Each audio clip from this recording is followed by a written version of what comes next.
And we are on. What's up, everybody? Thanks for tuning in. Got a very special interview for everyone. Joining me is Lori, and I'll probably script your last name, Fauquier.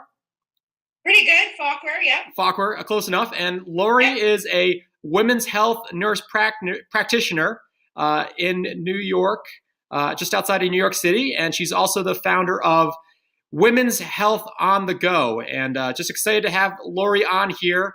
We've been working together. She's been interested in learning more about social media marketing and some other stuff that I've been helping her with. And it's just been an honor to see her business just expand and grow.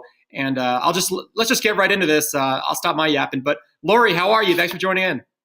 I'm really good. Thank you so much for having me on this wonderful blizzard day. Yeah, it's super snowy here. We got about 2 feet up in my area, and you got about the same, Lori?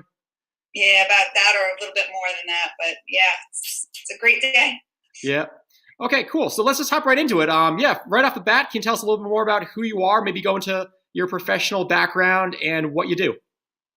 Obviously, my name is Lori Fauquier. I'm a women's health nurse practitioner. I've been a women's health nurse practitioner for over 16 years, but I have been working in women's health for over 20. I worked actually all over the world. I have actually also, as a nurse practitioner, I've worked in various cities in the US, and I've worked in England as well, in London for a few years. And my last job was working in a LGBT community health center in New York City for over 7 years. And I decided to branch out on my own. And as you said, I'm the founder and owner of Women's Health on the Go, where I offer telemedicine for women who can't get to the gynecologist's office. I think it's also great because healthcare is, it's a huge issue in this country, and not everybody has access to it. And, there's certain things that I think that we as women are we don't have access to as easily as everyone else, and I try to make it accessible and affordable as well for people. So that's what I'm doing. I'm having a great time doing it.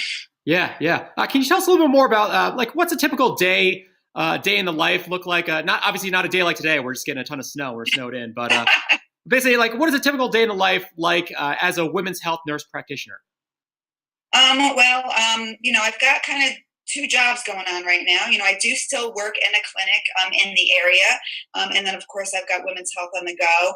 And when I'm in the clinic setting, I function pretty much like a doctor in a gynecologist's office. I have a schedule full of patients, coming for various reasons, annual GYN exams, issues that they may be going on with their women's health, breast lumps, problems downstairs, or birth control, or lots of little different things. So, and it's seeing patients, it's going through lab results, answering phone calls, refilling prescriptions.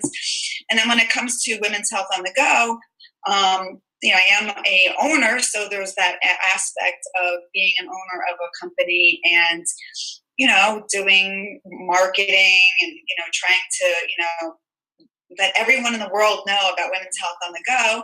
And then there's also, having patients. So it's almost a little bit like in the office, except for I'm not actually physically seeing them. I'm seeing them just like we are seeing each other right now via video. So it's also, seeing my patients that way as well. So it's fun. It's, I love doing what I do. So my days are long, but I love them. Yeah, awesome. And can you tell us a little more specifically for, let's go into two ways. First, if someone was interested in starting their career specifically in the women's health in that area, or maybe as a nurse, can you tell us how you get started becoming that? But then can you also tell us a little more about if someone was interested in becoming an entrepreneur, maybe starting their own telemedicine or some sort of an online company as well? You just talk about a little bit more about how you got your start doing that as well. Okay. I am a huge fan of nursing. As much as I'm in women's health, I think that anybody want to go in nursing, because there's so many opportunities within nursing. You can become a nurse and not even touch your hands on a patient. You could be doing research. There's a lot of admin roles. So, to become a nurse practitioner, obviously first you need to get your bachelor's degree and become a registered nurse. So, a bachelor's degree is 4 years, and then you have to go through a program of nursing. And then you get certified. They call it NCLEX. There's a certification exam that you have to do. I highly, highly, highly, highly recommend getting experience as a registered nurse prior to becoming a nurse practitioner. And the reason being is that, when you learn in school, you're learning textbook ways of doing things. And then reality is completely different. And it's also just learning to interact with patients. I have seen a lot of people go one from the other and they struggle a little bit. So I just always try to recommend getting some experience as being a registered nurse and then going for your master's degree. Which I did to become, and I had a focus. Also, I think with nursing too, there's so many areas. Like, again, I do women's health, but there's pediatrics, there's, family, there's cardiology, there's medicine has so many areas, and finding your area. I mean, for me, I was a nurse for so many years and I worked in lots of different areas prior to realizing that women's health was actually what I really wanted to do. So then going back to get your master's degree, things are kind of changing a little bit. I don't know what's going to happen. I know there's talks and stuff about before, when I was, a long time ago, you didn't have to have your master's degree to become a nurse practitioner. And then by the time I did, you needed your master's degree. And there's some kind of talks about now needing your doctorate degree to become a nurse practitioner. Right now, getting your doctorate degree is more about education, actually teaching to be a nurse practitioner. But that's the way. And then you have to get certified again. It's just like, you have your NCLEX certification exam, and becoming a nurse practitioner is the kind of same way. Becoming an entrepreneur, that has been, I think you definitely need the spark in you. And I think that you can probably agree with that. I've had the spark inside of me of wanting to, branch out on my own and being on my own for a long time. And, I will say that it is a lot of work to do it, but it's so rewarding in the end. I mean, I love doing what I do. I have learned, I'm a nurse practitioner. I know how to take care of people. I know how to take care of, other kind of medical issues. And becoming an entrepreneur is such a new experience, because I didn't know how to I wasn't even on Facebook for a while, and then getting back on Facebook and learning about just advertising on Facebook, learning about, a website. I mean, initially, because of funds, when you're starting a business, it's not like you have a lot of money in your pocket. Well, some people do, but for me, I didn't. And, just creating your own website, was, challenging, and I did it. I've gotten to the point where, though, I know some people are really great at it. I wasn't that great at it, I guess you could say. I did a pretty good job, but hiring somebody, I'm just in the middle of revamping my website right now, and we're almost about to launch it. And it did cost some money, but I think it was a really, really great investment. And I also got a great mentor, which is Jim. I met Jim through, there's a mentoring, I keep asking, I always forget the name of the website, but somehow I found this website, and there's mentors for women in New York. And I put my stuff on there, and I found Jim on there, who has been so helpful and so inspirational, and helping me and sparking me ideas and putting me in right direction. So definitely, I would highly recommend, finding a mentor, because there's so many aspects to starting a business. it's just been a learning process. Every step I go, there's another step that I'm like, all right, maybe I'm at this point where I need to get legal help. I got to become, I just became incorporated as well. There's so many things to learn, but it's great. I don't know if that was the answer that you wanted. I mean, was that the question? Yeah, it definitely was. And just to go back to how to find a mentor, I believe we got connected through a program, Business Mentor New York. Yeah, it's a program that I'm part of where it's just a handy website where we have the entrepreneurs who can then connect with. I would consider myself an expert. I'll consider myself a specialist, someone who has some knowledge, just a little more knowledge I'd like to share with others. And in my case, it's the social media marketing and the sales and those types of things. And I want to be able to share this type of knowledge with other entrepreneurs like you to help you to grow your business. I'm not a specialist in women's health. That's your job. But I do know sales. I do know marketing. I do know how to help people to get started in their business. And that's what you're learning as well.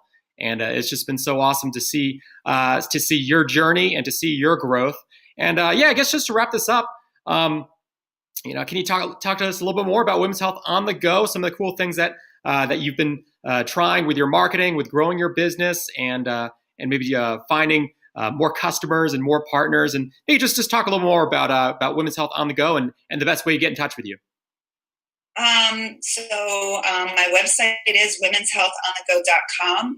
I have been doing lots of awesome things. One thing I have definitely jumped on the live streaming on Facebook.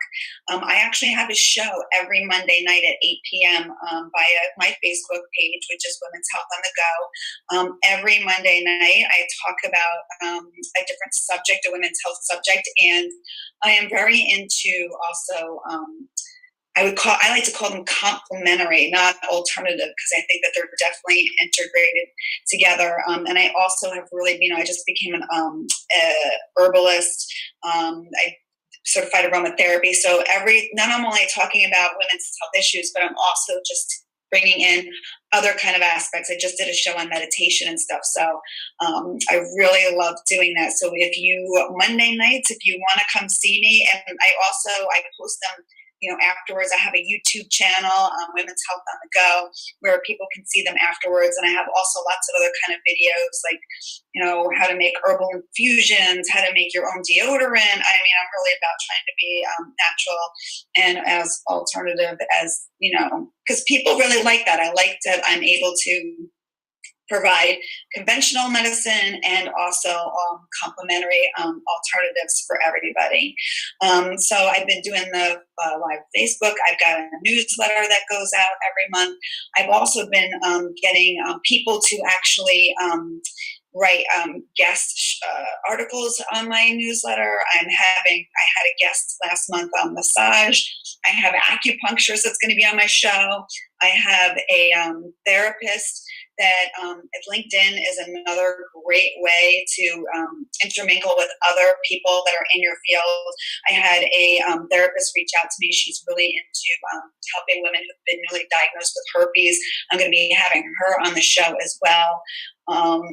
So I've been doing lots of Facebook. I think Facebook is my biggest thing right now. I know that I'm a little bit on Twitter. I want to once I'm going to get going to do YouTube, do the Facebook, and also YouTube, do live streaming on both of them. I know that that's another thing that I can do. And if you want to sign up for our newsletter, in my newsletter, I'm in the midst of also starting to make ebooks, but I do have a free ebook that just talks about general health, about women's health, general health, and that's free. And the newsletter too, once you sign up, you get a free, also a special discount code for your first telemedicine visit. And of course, you get lots of emails from me that have great women's health tips.